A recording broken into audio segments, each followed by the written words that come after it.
Kolbu itu jika disebut nama Allah di dalam, maka bercahayalah dia. Jika disebut terus, bercahaya lagi. Disebut lagi, bercahaya lagi.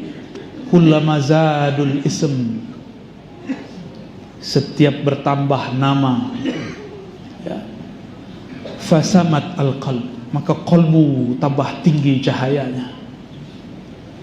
Jadi siapakah kolbu yang gelap? Kolbu yang tidak diisi nur kalimatullah.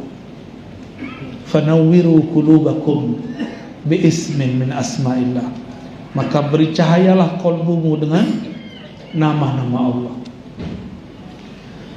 Nabi mengatakan, jika engkau melewati kebun-kebun surga, maka petiklah. Sahabat bertanya, wahai Rasulullah, apakah itu? Dijawab oleh Nabi, halaqah zikr. Hilaq itu lingkaran orang berzikir. Ada yang zahir, kelihatan, tapi yang berzikir itu badan atau kolbu. Maka sebenarnya hilaq, lingkaran itu ada di dalam kolbu. Maka orang yang sudah mempunyai taman-taman surga di kolbunya, satu orang itu sudah sama dengan 1000 orang berzikir. Itulah sebabnya orang ini, jika ia didatangi orang lain, orang itu mendapatkan manfaat dari bertemu dia. Itulah kenapa ada guru, taman surganya kuat untuk kuota 1 juta orang, kuat untuk kuota 10 juta orang, kuat untuk kuota berapapun orang memetik nama Allah dari kolbunya, tidak pernah habis. Itulah makom-makom guru. Ada guru hanya dapat dipetik oleh 10 orang, ada guru yang hanya dapat memetik 1 orang, ada guru hanya dia aja yang metik dirinya sendiri, ada yang guru yang mau dipetik sudah mulai layu, ada guru badannya sudah terkubur di tanah, tapi ruhaninya masih berbuah. Karena ruhaninya masih berbuah, meskipun tubuhnya sudah wafat, murid-muridnya masih dapat manfaat. Itulah guru-guru yang taman-taman kolbunya, taman-taman zikir ruhnya dikekalkan oleh Allah Subhanahu wa ta'ala. Beruntunglah orang bermursyid, Allah akan selalu kasih dia irsyad. Beruntunglah orang berguru, maka kolbunya akan tertuju kepada Allah yang dimaksud. Jadi taman-taman hakiki di mana? Di kolbu. Karena kita belum jadi taman, marilah kita memetiknya. Memetiknya dari kolbu para guru. Ada guru yang dipetik buahnya sebelum buahnya matang. Sekali dipetik, murid-muridnya bilang nggak enak, maka muridnya nggak datang lagi. Ketika ditanya kenapa pahit tuan guru, oh ini jamu. Sebenarnya memang dianya pahit. Paham ilustrasinya? Ada orang jadi guru sebelum matang, belum diizinkan gurunya sudah tampil, belum matang buahnya dia sudah jual. Akhirnya orang cuma mau beli sekali. Kata dia, ini sudah matang, kita coba, belum matang. Ada yang sudah matang, kematangan. Paham? Kalau kematangan pas dibelinya sampai di rumah busuk. Kata orang, aku tak mau beli lagi. Ternyata zikir itu efeknya bisa membusuk, bisa basi. Bukan zikirnya, efeknya. Tamannya bisa layu. Inilah yang terjadi. Thariqat itu mesti direvisi terus.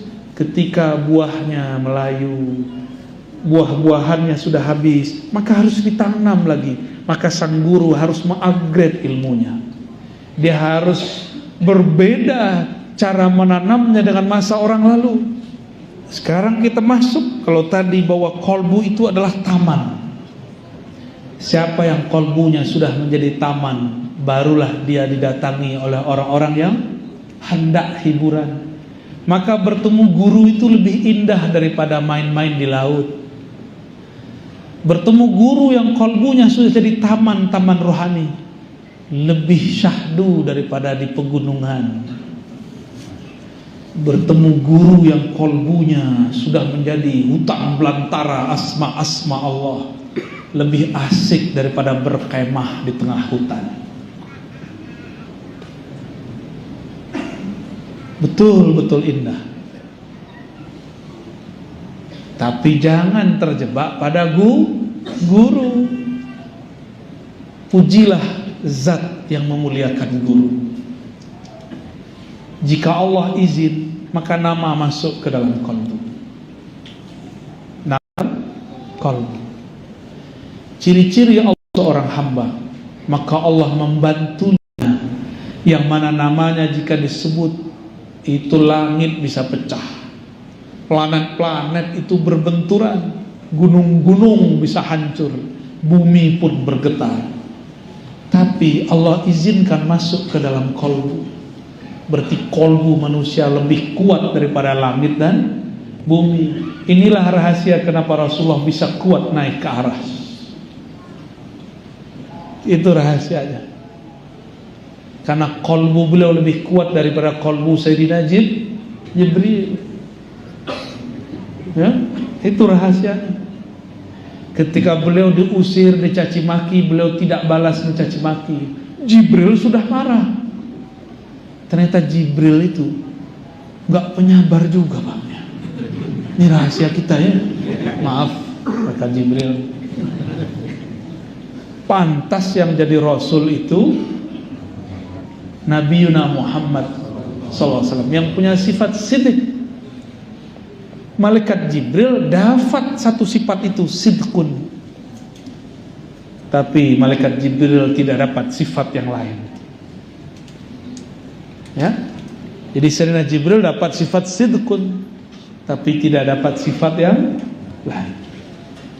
Karena Sayyidina Jibril di saat Al-Azazil, malaikat yang kemudian dipecat, banyak berzikir tapi tidak mau mengenal nama yang digandengkan dalam zikir. Di saat itulah Sayyidina Jibril menyebut nama Muhammad. Maka dia membenarkan Nabi Muhammad walaupun dia belum melihat nurnya, tapi dia berselawat kepadanya sallallahu ala Muhammad. Ribuan tahun Sayyidina Jibril berselawat, baru Muhammad sallallahu alaihi wasallam. Maka ribuan tahun, kapan lahirnya sang cahaya ini? Di saat dia lahir, hamil nih, Allah kabari, Jibril, tuh Aminah namanya, dia sedang mengandung cahaya yang engkau salawati. Maka setiap malam malaikat Jibril turun melihat Aminah, nungguin apa gerakan yang ada dalam perut Aminah. Sesekali diizinkan, wahai Aminah, jika itu anak lahir, namakan Muhammad.